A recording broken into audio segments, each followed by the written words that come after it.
The summer of 1968, and Jimi Hendrix was playing to 30,000 people at an outdoor festival in upstate New York when he stopped the concert and sat down on the edge of the stage, not because something had gone wrong, not because of equipment failure or a problem with the band. He stopped because he had read a letter 3 hours earlier in the production room backstage, and the letter had been written by a 12-year-old girl named Anna from a hospital 20 miles away, and the letter had asked for one thing that Jimi Hendrix had decided sometime in the 3 hours between reading it and walking on stage that he was going to try to give her. 30,000 people went quiet. The production crew had not been warned. The band had not been briefed. Jimi Hendrix sat on the edge of the stage and began to play, and what happened next in the next 7 minutes is the reason this story has never been forgotten by anyone who was standing in that field. But before we get into those 7 minutes, drop a comment right now and tell us where in the world you're watching from. We read every single one. And if you're not subscribed yet, hit that button now, because this is only the beginning of what Jimi Hendrix left behind. And every week, there's another story no one has told before. The Meadowbrook Music Festival in upstate New York in August 1968 was the kind of outdoor event that the summer of 1968 produced regularly and without apology. A large field, a temporary stage, 30,000 people on the grass in the August heat. A lineup that moved from act to act through the afternoon and into the evening. The field was 40 miles north of the city, reached by a 2-lane road that backed up for 3 miles on the afternoon of the show as cars made their way from the highway. A stage had been constructed at the north end of the field, facing south, so that the crowd faced the tree line beyond it and the sky above it. The field was bordered on the eastern edge by a dirt access road, where the production trucks were parked and where the artists arrived in cars that the security team walked in through a side gate. By the time the sun began to go down, the crowd had been in the field for 6 hours and the energy had settled into something warm and patient, the particular mood of a large gathering that has been through the afternoon together and is ready for what the evening has to offer.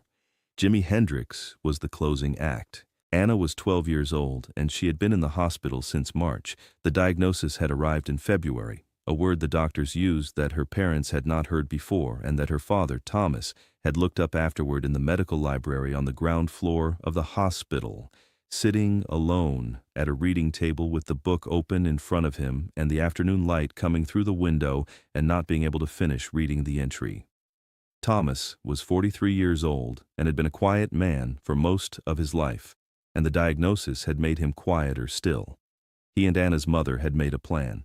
The plan was simple: to say yes to everything that was possible for as long as it was possible. This was the plan that had brought them to the festival. Anna had asked to write the letter. She asked in May when the idea first occurred to her, and her mother had found her a piece of good writing paper from the stationery box in the hall closet, and Anna had sat at the tray table in the hospital room and written it out in her best hand writing, which had gotten harder since February because of the weakness in her left hand. She wrote it 3 times before she was satisfied, each version slightly different from the last.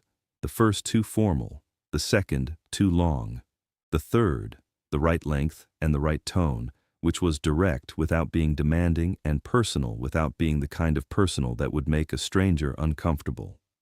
The final version was 2 paragraphs. The first paragraph explained who she was and where she was writing from. The second paragraph contained the request, which was simple and specific. She asked Jimi Hendrix to play Purple Haze for her if he ever played anywhere near the town where she lived, because Purple Haze was the song she had listened to when things were difficult, and it had never once failed to make things feel different. She addressed the letter to Jimi Hendrix by name and sent it to the management office, whose address she had found printed inside the gatefold of "Are You Experienced?" She did not expect a reply. She did not tell anyone she had sent it except her father, who read the letter before she sealed the envelope, and said nothing except that it was a good letter. The letter reached the production office at the Meadowbrook Festival in early August, 3 weeks after it had been posted. It sat with other correspondents for several days before someone on the production team, a woman named Janet, who handled logistics and took the correspondence, sorting seriously, put it in the delivery for the artists' dressing rooms with a note that said, "This one seems important." Jimi Hendrix was 25 years old in August 1968 and had already been the most talked-about guitarist in the world for the better part of 18 months. Electric Ladyland was in the final stages of production. He had been on the road continuously since the previous year, playing shows across Europe and America at a pace that left little room for anything except the music and the motion. He was, by every external measure, at the absolute height of what he had spent the previous 10 years building. The shows were full, and the reviews were consistent, and the conversation about what Jimi Hendrix meant to music had moved from debate into something closer to consensus. What the external picture did not fully capture was what it felt like from the inside.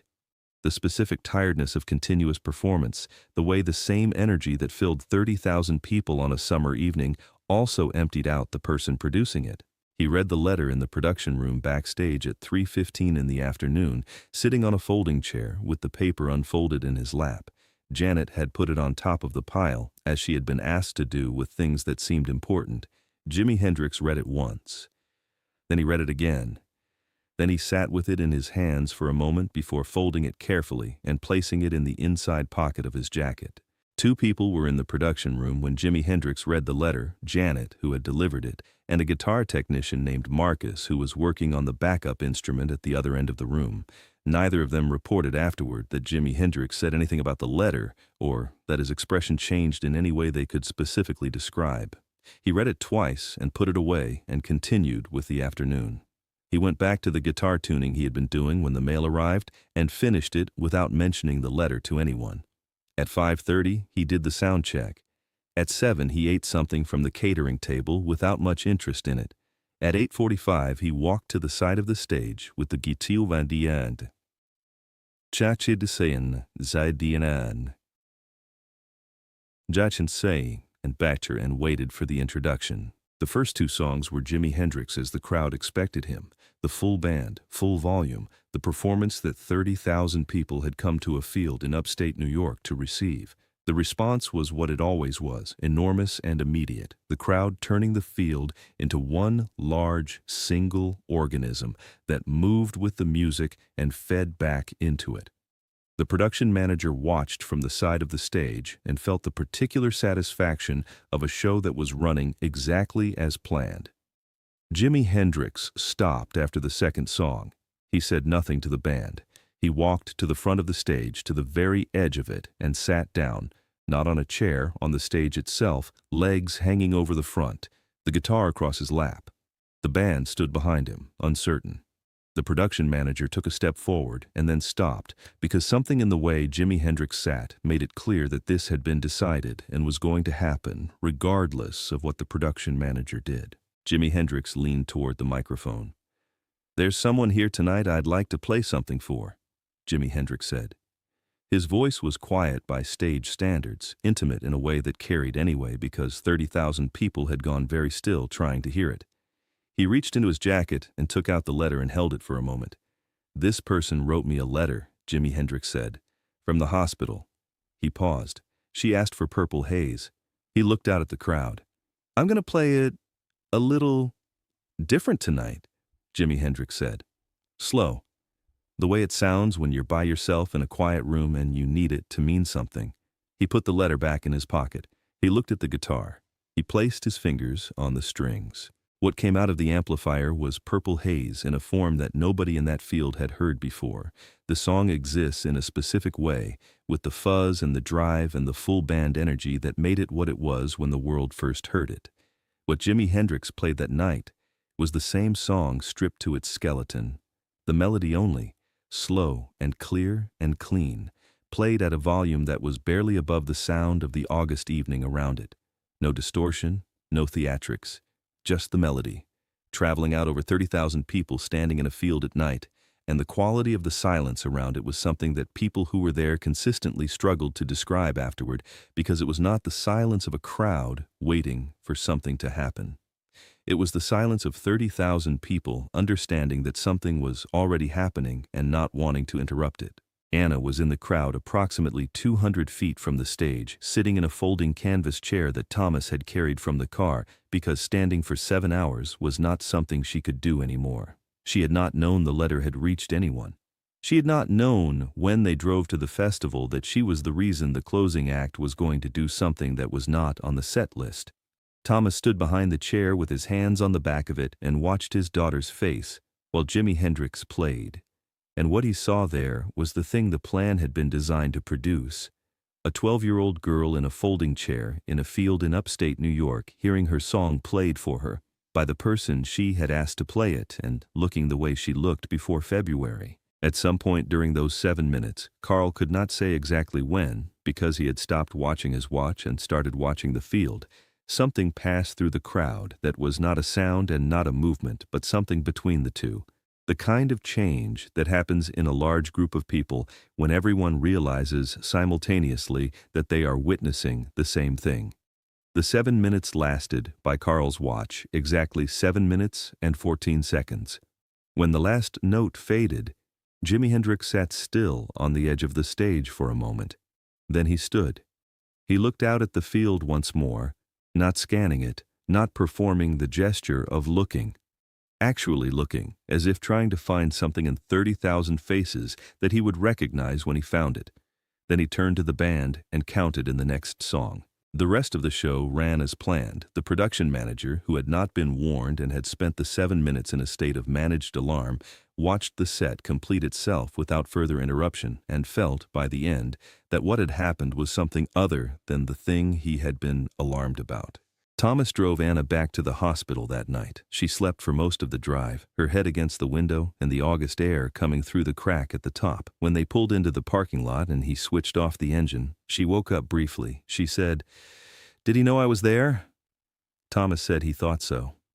Anna was quiet for a moment. Then she said, "He played it slow." Thomas said yes. Anna said, "That's the way I hear it in my head." She went back to sleep, and Thomas sat in the parking lot for a while before he could go inside. He sat with the engine off and the windows down and the August night coming in and thought about the drive to the festival that morning and the 7 minutes in the field and the way Anna had said.